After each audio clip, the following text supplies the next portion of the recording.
Então vamos lá? Bom, esse vídeo vai ser mais uma conversa aí que eu queria ter com vocês. Eu vi alguns dados essa semana que me deixaram extremamente preocupados aí sobre pessoas que têm entre 43 e 28 anos. Na verdade, entre 28 e 43, né? Isso aí ficou estranho. Então, para as pessoas que são dessa geração, parece que vocês estão fudidos. É isso que a gente vai conversar, eu vou tentar explicar como é que você pode sair dessa, porque realmente a situação é tensa. Pra você que não sabe, meu nome é Raul Sena, a gente foca aqui no canal principalmente em investimentos, mas vez ou outra a gente troca uma conversa sobre problemas da vida, né, e outros assuntos aí. Olha que interessante, né, essa é uma matéria que saiu em todos os jornais aí, mas eu fui buscar a fonte verídica dos dados dela aqui e, na verdade, é do Relatório Global de Riqueza de 2024, tá? Então, a gente tem aqui alguns dados muito tristes. Os boomers 60+, são a geração mais rica da história, tá? E os millennials são os verdadeiros perdedores. Esse é o relatório global da riqueza de 2024 da Allianz, que é uma seguradora, né? Ela fez aqui. Então a Allianz faz esse relatório global aí anualmente. Eles publicaram isso com alguns dados realmente assustadores. Olha só. Então os baby boomers são os nascidos entre 1946 e 1964, são a geração mais rica que já viveu na história, de acordo com a Allianz, graças à habitação de preços acessíveis e a mercado de ações fortes que proporcionaram grandes retornos sobre as economias. Isso é verdade, né? Quando a gente pega no histórico aqui do Brasil, a gente consegue ver, teve uma grande explosão para as pessoas nascidas nessa geração, e além do mais, meu avô, não sei, o avô de vocês, ou o pai de vocês, tem gente que é mais velho, ele me contava ali que ele já chegou a comprar terrenos e casa ali, com que o valor da passagem de ônibus era mais caro que o valor da parcela. Você imagina que loucura, né? Que era o mercado imobiliário naqueles anos. E, hoje em dia, pra gente, poxa, você falar de comprar uma casa para um milênio, quase nenhum milênio tem casa, só os que realmente enriqueceram muito, porque casa virou luxo ali, muitos ainda moram com os pais. E aí, o relatório dá uma ajuda para explicar isso, né? Os millennials foram os nascidos entre 1981 e 1996, vulgo eu, tô aqui. Me lasquei aí. Você não, né? 96. Você é de 96. Pegou a reta final. Podia não ter se lascado, mas se lascou. Preferiu escolher assim. Tem sido aí os maiores perdedores na corrida pela riqueza devido à crise após crise, né? A gente pegou todas as crises mesmo. A gente pegou desde a bolha da .com, a crise de terrorismo, a pandemia. Não escapa não escapa uma década sem um problema. Dois mundo acabando em 2000 e 2012. Toda hora o mundo acaba e as pessoas já estão torcendo pelo mundo acabando. Chegou num ponto que os millennials já ficaram tão tristes que eles já fazem, se acabar agora também, será que é ruim desse tanto? Então essa situação histórica lá de trás, né, que foi única ali para os boomers, foi o forte crescimento econômico, mercado de habitação acessível, mercado de ações em alta, mudança tecnológica, permitiu que os boomers aí acumulassem uma fortuna considerável. E quando você vai viajar hoje, você vê que só tem boomer mesmo viajando pelo mundo, essa geração mais antiga. Então a gigante de seguros mostrou esses dados para o mundo e o que aconteceu. Enquanto isso, os millennials aí, eles estavam se tornando adultos e tendo que lidar ali com o mercado da forma como ele é, durante a crise financeira de 2008, depois a pandemia do Covid, né? E um período de inflação realmente dolorosa em boa parte do mundo, não só no Brasil, como na Europa, em todos os lugares. Isso significa que os retornos que a gente obtém de fundos economizados aí foram muito menores do que o das gerações anteriores. Então, além do mercado estar menos aquecido, da gente conseguir menos emprego, etc., também aquilo que a gente guarda também rendeu extremamente pouco comparado com os anos anteriores. E a gente está acumulando muito menos na vida. No relatório, a Allianz criou um modelo com um grupo de indivíduos hipotéticos de diferentes gerações, acompanhando os retornos de suas economias e a correspondente riqueza atual ao longo dos respectivos ciclos econômicos. Um boomer nascido em 1960, por exemplo, com uma taxa de poupança anual de 10% ao longo de 40 anos, teria gerado economias vitalícias de mais de 850% da sua renda disponível. Um americano da geração Z, nascido entre 1997 a 2012, por sua vez, que economizou nos mesmos níveis, teria agora uma fortuna equivalente a 606% de sua renda disponível, com a taxa de retorno anual de 6,7%. Olha que doideira. E o relatório ainda continua mostrando que mesmo essa diferença de 200% entre os boomers e a geração X, os nascidos entre 1965 e 1980, ainda parece atraente em comparação com o que os millennials conseguiram. Os millennials, nascidos aí em 1984, né, pegando ali o corte, que economizaram na mesma taxa que a geração de seus pais, ou seja, mesmo esforço, mesma economia, mesmo percentual de economia, eles verão o seu total de economias vitalícias atingir pouco mais de 430% de sua renda disponível. É nada, né? Verdade. Não, estão com um prejuízo absurdo. E é claro que os millennials ainda têm mais algumas décadas para continuar acumulando acumulando enquanto trabalham. Mesmo assim, a aliança sugere que eles nunca acumularão os mesmos níveis de riqueza que os boomers, que atingem 670% da sua renda disponível ao longo da vida. A geração Z, a geração mais jovem que está entrando no mercado de trabalho, se sai melhor do que os millennials, mas não tão bem quanto a geração mais velha, né? Então a geração Z ainda tem uma chance aí de uma viradinha, alguma coisa interessante. A geração Z de americanos nascidos em 2004 pode esperar que suas economias totais atinjam 766% de sua renda disponível em 2063, superando tanto a geração X quanto os millennials, que foram os que mais se ferraram mesmo. Dito isso, mesmo com o mesmo comportamento de poupança, acumulando a mesma quantidade, nenhuma geração pode igualar a acumulação de riqueza desfrutada pelos baby boomers aí. Escreveu a aliança, né? Eu tô um pouco triste. Caraca.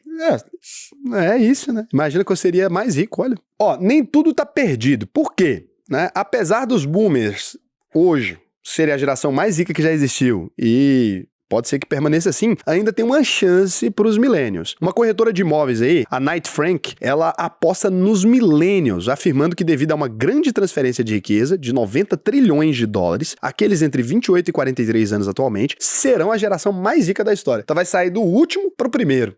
Fonte, delírio... Brincadeira. A Aliança acredita que essa teoria tem até um potencial, mas afirma que a riqueza transferida pode ser menor do que o esperado. O dia chegará em que os baby boomers legarão sua riqueza a seus filhos e netos. Já não ficou bom pra mim. Já ficou ruim pra mim pra cacete. Ficou pior ainda agora. A única chance da gente ficar rico é eles morrendo. Porra, Aliança. Que isso, cara? Tipo assim, não desiste não, talvez seu pai morre. Exato. Porra.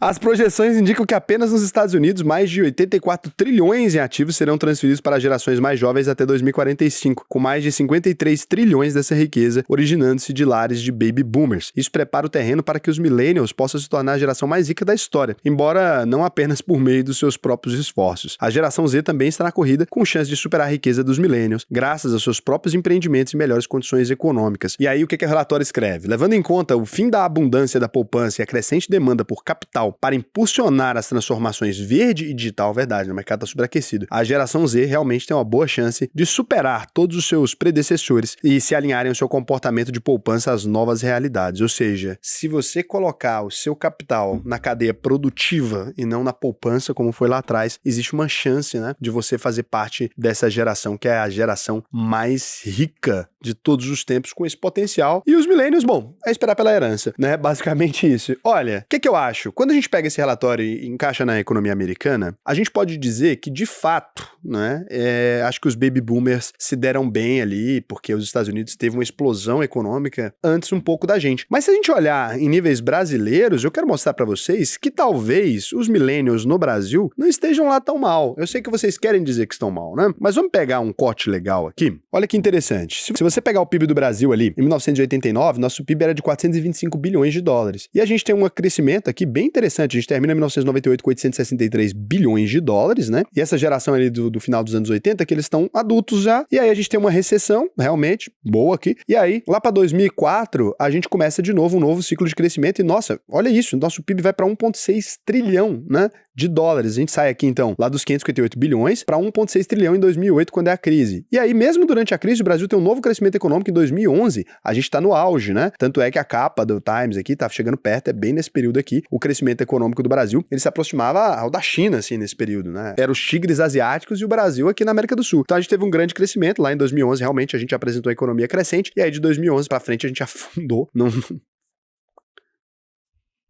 Fomos de base. A gente foi de Goiás, Esporte Clube. Então, foi aqui primeiro pra Série B e agora estamos quase indo pra Série C, né, do futebol aqui. Então, basicamente, a gente se lascou e agora a gente tá voltando a ter um crescimentozinho bem pequeno economicamente ainda. Mas quando você olha, realmente, né, a nossa pior geração parece não ter sido essa. Eu acho que a gente teve um ambiente próspero de negócios no Brasil ali de 2004 até 2012. Pegamos uma recessão econômica muito séria que quase eliminou tudo e agora acho que a gente tem uma nova chance nesse Brasil, talvez saindo desse processo de ser um país somente produtor de commodity para talvez migrar para um setor de tecnologia. A gente tem visto nascer gigantes da tecnologia lá em Belo Horizonte, tem visto nascer empresas de tecnologia também em São Paulo, né? Então tem esse crescimento que está acontecendo, um mercado financeiro cada vez mais pujante aí, realmente se transformando uma agroindústria em pleno crescimento. Quem sabe a gente não tem aí uma solução. A gente não precisa desistir, né? Eles estão pegando e parando. Pô, estão falando aí, ó, a geração tá ferrada. 43 anos vocês têm ainda, como é que vocês podem estar ferrados? cuidado, calma, tem esperança, existe como a gente resolver esse problema, tem mercados pra gente investir, tem que sair da poupança, ó, porque poupança no Brasil realmente é uma latada. Agora, se você quiser aprender a fazer o seu dinheiro multiplicar aí, a investir de maneira segura, pra você sair dessa pindaíba, o que eu te indico, né? auvp.com.br. Então entra aqui, clica aí no botão faça sua análise de perfil, preenche o questionário pra mim, vai ser um prazer te ensinar a investir no Brasil e no mundo inteiro. Detalhe, só para quem ganha mais de R$4.000 por mês. Tem que ganhar aí 4, 5, 6, 10 mil, 20 mil, 30 mil, 100 mil, 500 mil, 10 milhões, tudo isso a gente resolve, mas tem que ser a partir dos 4 mil que a UVP só faz sentido para você nesse cenário. Você vai preencher o questionário e se você for aprovado, você vai estudar na maior escola de investimentos do Brasil e também na melhor, né? Então, assim, realmente você vai ter a base para que você conquiste um patrimônio interessante, comparável de um baby boomer. É isso que a gente quer mirar agora, né? E se é um baby boomer, a gente pode aumentar ainda mais o tamanho do seu patrimônio, que já ficou legal, né? Então, a gente não é Viagra, mas faz o patrimônio crescer. Entra aí, auvp.br, vai ser um prazer ensinar vocês a investirem. Então é isso, e lembrando, se você não aprender a investir, eu devolvo 100% do seu dinheiro. 100% do seu dinheiro eu devolvo se você não aprender a investir depois que você emitir o certificado. Então, ou você aprende e funciona, ou eu tenho que devolver seu dinheiro, e aí fica de graça pra você. Perfeito? Vou ver se tem alguma pergunta útil aqui, porque ultimamente tá tendo as perguntas que, pelo amor de Deus, tá? O Denilson Araújo, pra você ser respondido, você tem que colocar pergunta antes, porque senão não tem como saber que é pergunta. Ele disse, pergunta, tenho 27 anos, sou solteiro e vi a oportunidade de financiar um apartamento de 180 mil. Maravilha, em Goiânia não acha mais. Onde meu objetivo é morar para conquistar a independência da moradia. Atualmente consigo investir 30% do meu salário, diversificando em ações, FIs, rates, renda fixa, né? Reserva em moeda forte como dólar. Isso aí não faz sentido, meu príncipe. Latada. Faz sentido investir em dólar, mas reserva não. Se caso eu for financiar o apartamento, irei reduzir meus investimentos para 5%, investindo em um ativo diferente por mês. Agora eu pergunto, vale a pena? Olha, se você hoje, né, vai fazer isso, a gente já mostrou aqui várias vezes como é que você pode usar a calculadora, tem uma calculadora aqui pra ver se vale a pena. Tem um vídeo aqui, morar de aluguel depois dos 30 anos. Lá eu ensino você a fazer essa conta direitinho, tá? Então, depende, pode valer a pena. Até porque depois você vai aumentar os investimentos. Canal Mila Moraes. Há um dia. Pergunta, aumentando os impostos dos ricos e isentando os impostos de quem ganha até 5K, quem pagará esses IR? Não existe almoço grátis. De uma forma ou outra, quem pagará será quem ganha menos, pois existe o consumo. Parabéns, você percebeu o óbvio. Não existe aumentar imposto dos ricos. Existem os ricos transferir a alíquota para os pobres. Inclusive, saber que o imposto de renda foi feito só para rico? Olha no que deu. Então, tá aí. Fica aí a informação para você. A criação foi feita só para os mais ricos. João Ortega 7783. Pergunta, com o IPCA subindo a inflação, não era para o prêmio estar diminuindo? Comprei IPCA mais 6, inflação subindo e tá IPCA mais 7, esse ranho. Obrigado, Raul. Se a inflação tá subindo, normalmente, meu lindo, vai ter uma alta da Selic. Então, não, né? O seu título, inclusive, vai ser marcado para baixo. Teve um vídeo onde eu expliquei os riscos do Tesouro Direto. Tá lá isso aí, viu? Mas não sei de onde você tirou, que era para os ganhos estarem diminuindo nesse caso. O seu prêmio tá, né? O seu prêmio tá por causa do IR que eu expliquei, né? Mas não o prêmio oferecido. Claro que não. Pois é, Raul, ontem estava perguntando às minhas colegas de trabalho o que elas preferiram, o marido dela ou 10 milhões de reais. Elas escolheram o dinheiro. O mais engraçado é que praticamente todas provavelmente não teriam educação financeira para manter. O bonde das teta Bart é a pessoa que mandou isso. Rapaz, eu não sei o que você quis dizer esse negócio. Preferi o marido ou 10 milhões de reais. 10 milhões é muito, né? Dá para comprar uns 10 maridos. É difícil, puxado. Você venderia a sua esposa 10 milhões? Rapaz, o que eu não venderia, eu acho. Quem ama é Jesus, né? Nós é traíra, brincadeira. Deus me livre, gente. Que isso, a pessoa vendeu o marido 10 milhões, que horror. Depende pra quem também. Depende pra quem também. Porque você tá pagando 10 milhões, às vezes tem muito dinheiro também. Não, eu não venderia a minha esposa, não. Deus me livre. 10 milhões. É melhor ficar solteiro. Então, beijo pra vocês, até amanhã. Lembrança pras crianças, não vendam o seu marido nem sua esposa por 10 milhões, gente. Dinheiro nenhum no mundo paga uma família bem estruturada, as criancinhas crescendo com a cabeça correta. Esse negócio de 10 milhões é delírio. Tem vários caras aí que tem 20 milhões e que gostaria de ter o seu marido ou a sua esposa. Várias mulheres também, né? Porque senão o cara querendo ter seu marido. Situação.